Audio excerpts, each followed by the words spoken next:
Red టీవీలో మీ వ్యాపార ప్రకటనల కోసం ఈ నంబర్ ని సంప్రదించండి 6281747728. సార్ బాలకోటయ్య గారు నమస్కారం సార్. నమస్తే సార్ నిన్న సునీత గారు మరి ప్రెస్ మీట్ పెట్టడం చూసాం ఢిల్లీలో. సో ఆమె ఆవేదన మొత్తం కూడా అక్కడ బయట పెట్టడం చూసాం. తండ్రి గారు ఎలా చనిపోయారు, ఎవరెవరు ఉండే ఛాన్స్ ఉందని కూడా చెప్పడం చూస్తున్నాం. సో ఇందులో జగన్మోహన్ గారి హస్తం ఉందని చెప్పట్లేదు, కానీ జగన్మోహన్ గారికి మాత్రం ఓటు వేయకండి, ఆయన్ని కూడా విచారించాలని కూడా డిమాండ్ చేయడం చూస్తున్నాం.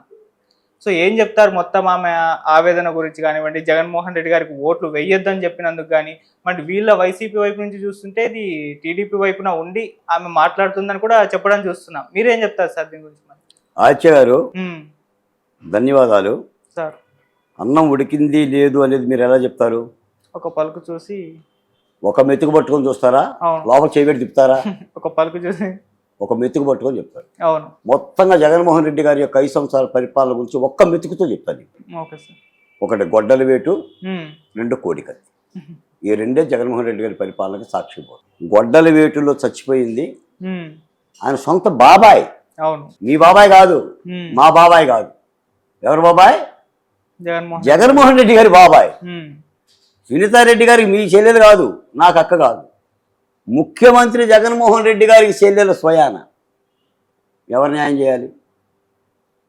నీ చెల్లెలు ఢిల్లీలో కూర్చొని నాకు న్యాయం జరగలేదంటే ఎవరు బాధ్యత పడాలి? ఎదుగూరి సంధింటి జగన్మోహన్ రెడ్డి అయితే సునీతారెడ్డి గారు కూడా అడిగేది కాదు. అవును, ఆ ఎదుగూరి సంధింటికి ముందు ముఖ్యమంత్రి 4 అక్షరాలు ఉన్నాయి. ముఖ్యమంత్రి జగన్మోహన్ రెడ్డి గారు కాబట్టి అడుగుతున్నాం, మనం కూడా అందుకు అడుగుతున్నాం. లేకపోతే మనకేం పొలం కట్టాలని పంచాయతీ ఉంది? పులివెందులో మనకైనా పొలం ఉందా? మనకేం అప్పులేదు కదా, ఆయన మనం అప్పులేము, మనం ఆయనకు అప్పులేదు. అవును, ముఖ్యమంత్రి కాబట్టి అడుగుతున్నాం. 2019 మార్చి 15వ తారీఖున వివేకానంద రెడ్డి గారు హత్య చేయబడ్డాడు. హత్య ఎలా చేయబడ్డాడంటే చాలా క్రూరల్గా రక్తాక్షరాలు రాశాడు.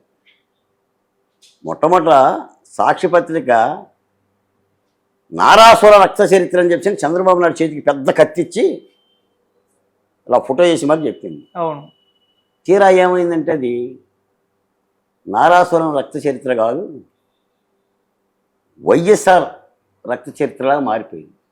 15వ తారీఖున మార్చి 15వ తారీఖున హత్య జరిగితే రేపు 15కి 5 ఏళ్ళు అండి. ఈ కేసులో ప్రధానంగా దస్తగిరి అప్రూవర్గా మారారండి.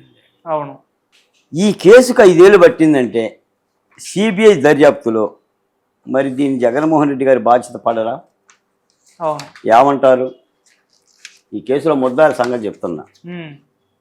టి గంగిరెడ్డి, మాదాటి సునీల్ కుమార్, మాదాటి సునీల్ యాదవ్, గజ్జల ఉమాశంకర్ రెడ్డి, షేక్ దస్తగిరి, వైఎస్ భాస్కర్ రెడ్డి, వైఎస్ అవినాష్ రెడ్డి.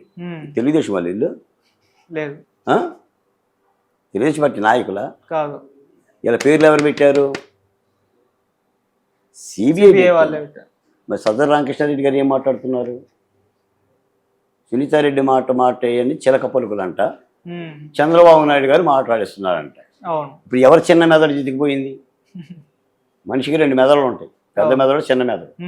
చిన్న మెదడే జ్ఞాన మెదడు అంటారు. ఇప్పుడు మీ ఇంటి ఒంటి మీద దోమ వాలగానే దోమ వాలింది కొట్టానంటది, అది చిన్న మెదడు చెప్తుంది. చీమ కొట్టగానే కూడా చిన్న మెదడు చెప్తుంది. ఇప్పుడు సజ్జల రామకృష్ణారెడ్డి గారికి చిన్న మెదడు ఉందా లేదా?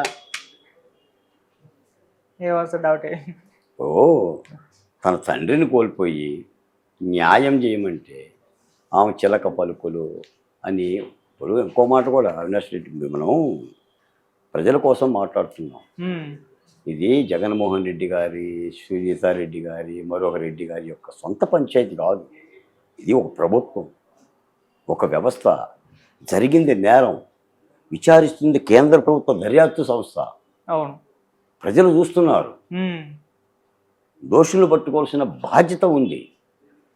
కర్నూలులో ఎస్పీ గారు అవినాష్ రెడ్డి నేను అరెస్ట్ చేయాలని కుక్క పిల్లలాగా కాళ్ళు చేతులు పైకెత్తాడు.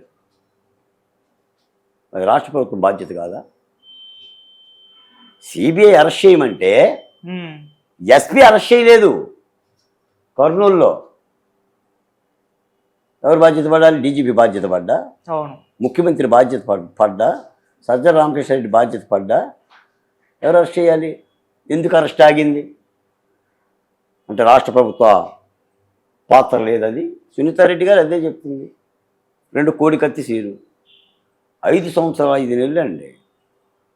1975 రోజులు బెయిల్కు నోచుకోకుండా అవును. బెయిలుకు నోచుకోకుండా 1.5 సెంటీమీటర్ల చిన్న గాయంలో ఒక అభాగ్యుడు జైల్లో ఉన్నాడు. అవును.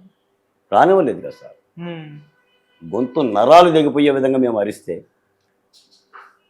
కంఠనరాలు దిగిపోయే విధంగా మేము ఘోషించిన వాళ్ళు రాలేదుగా. ఆఖరికి మాకు మేమే ఆయన తల్లి సావిత్రమ్మ ధర్నా, కోడికత్తి సీను జైల్లో ధర్నా, మా న్యాయవాదులతో పోరాడితే ఆ మాత్రకు బెయిల్ వచ్చింది. రాష్ట్ర ప్రభుత్వం బాధ్యత కాదండి. ఏది దాష్టీకంగా అనిపిస్తుంది, ఏది దాతృత్వం. ఆమె అంటుంది విశ్వసనీయత, విలువలు, నా అక్కలు, నా చెల్లెళ్ళు అని అంటున్నాడు మా అన్నయ్య. అక్కలం చెల్లెళ్ళమే మాట్లాడుతున్నాం కాబట్టి ఆయన నమ్మకండి, ఓటేయకండి అని చెప్పి దానికి జగన్మోహన్ రెడ్డి గారికి సమాధానం చెప్పాలి. నిజంగానే జగన్మోహన్ రెడ్డి గారు ఓటు ఎందుకు ఇవ్వాలి? ఏం చూసేయాలండి? అమరావతి లేనందుకు తీయాలా? లేదా పోలవరం పూర్తి చేసామని తీయాలా? ఆ విశాఖ ఉక్కులు ప్రైవేటు పరం కానివ్వకుండా చేసామని చెప్పి తీయాలా? జాబ్ క్యాలెండర్ను పాటించామని తీయాలా? ఇసుక ఉన్న పేదలకు ఇచ్చామని తీయాలా? ఏం చేశారు ఓటేస్తారు చెప్పండి. ఓటు వేయటానికి కూడా చెప్పాలి. ఆయన చెప్తాడు ఒకటి నేను నవరత్నాలు ఇచ్చాను. అవును. నేను నవరత్నాలు ఇచ్చా, ఇంటింటికి ఇచ్చా. 2,50,000 కోట్ల రూపాయలు ప్రతి ఇంటికి అందించా. నన్ను నమ్మని అంటున్నాడు. బ్రిటిష్ వాడు కూడా భారతదేశానికి రోడ్లు వేసింది వాడే, అవును, రైలు వేసింది వాడే, మీకు సముద్రాల్లో ఓడలు నడిపింది కూడా వాడే. ఎందుకు నడిపాడు? సముద్రంలో వాడు ఎందుకు నడిపాడు? రైలు ఎందుకు వేసాడు బ్రిటిష్ వాడు?